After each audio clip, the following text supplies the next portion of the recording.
The Trump campaign framing Tim Walz as dangerously liberal. On the Democratic side, we understand progressives are very happy with this choice. Should moderates be too? Yeah, I look across the board. Joe Manchin has come out strong in support of him. As you know, Manchin left the Democratic Party to become an independent. So I just think it's across the board a very good pick. Someone who represented a very rural and growing red district in Congress for 12 years, a hunter. I mean, he exudes Midwest American. And I think the other advantage of Walz is that he speaks English. I mean, he was a history teacher. He explains things in down-to-earth terms, not as a politician, which I think maybe gave him a big advantage over some of the other choices that Kamala Harris had. But I also think, look, this pick shows some confidence that they didn't need to have a favorite son candidate in Pennsylvania or Arizona. I mean, so they picked Walz, I think, because he really helps everywhere, and he may help expand into these rural Republican leaning places, given both his record in Congress and his record, I think, a remarkable record for 2 terms, now going into the second term for governor of Minnesota. Yep. Well, Joe, as you mentioned this notion that he speaks English, he, of course, is the one who we understand first coined weird as a description for Donald Trump and J.D. Vance. Is that the best use of him now that he's on the ticket? Do you get him on the airwaves to deliver lines like that, or do you need to get him out there in the swing states to glad hand and kind of do that folksy in-person thing? No, I'm sure they'll use him in all of the swing states. He is. That's why I think he's very appealing to a lot of people because of his sort of down to earth style. And I think that's gonna help. But the other thing is, look, no one lost Josh Shapiro. Josh Shapiro is going to be still a very popular governor of Pennsylvania.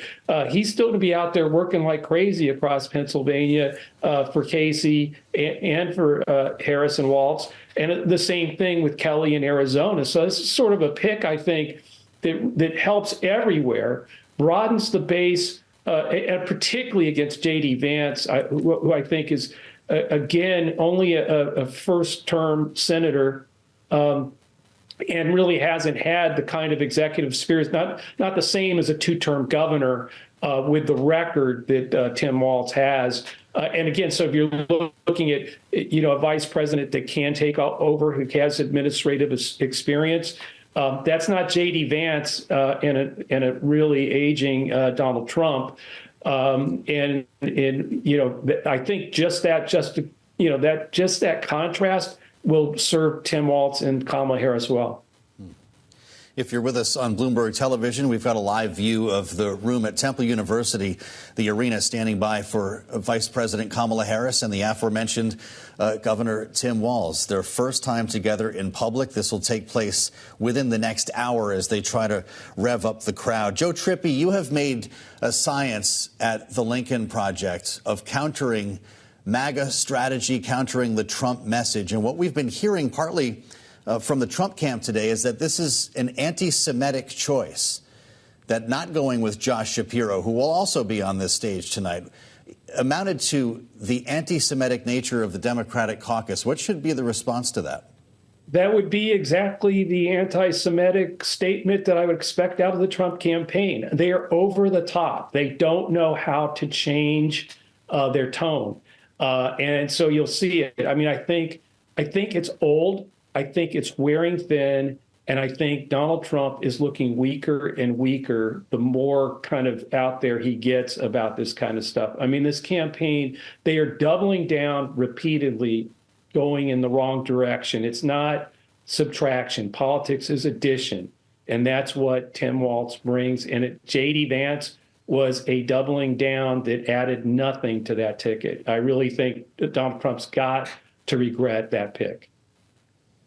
When we talk about additions, Joe, there was some buzz at the initial onset 2 weeks ago of the Harris campaign that it could put the Sun Belt back into play, that she might be able to do better in, say, Arizona, Georgia, North Carolina.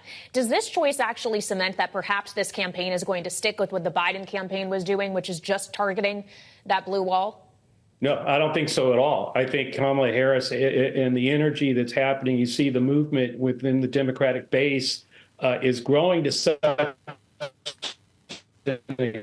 extent that Georgia is in play, North Carolina is in play. I think, again, you've got in Tim Walz a hunter, someone who they're not going to be able to vilify him as a crazy lefty. They can do that. They can try. It's just not going to work. It's not going to sell. And so I think I think this pick is a show of confidence of the strength and the growing energy that's happening out there, and the problems that a Trump J.D. Vance ticket sort of being so isolated and not being able to grow. That contrast is going to become clearer and clearer. Tim Walz helps make that contrast. And I think this is going to be a bigger, I don't think this is going to be very close in the end. It's going to take a lot of work, but I think this ticket can win a lot of these battleground states, not just the blue wall.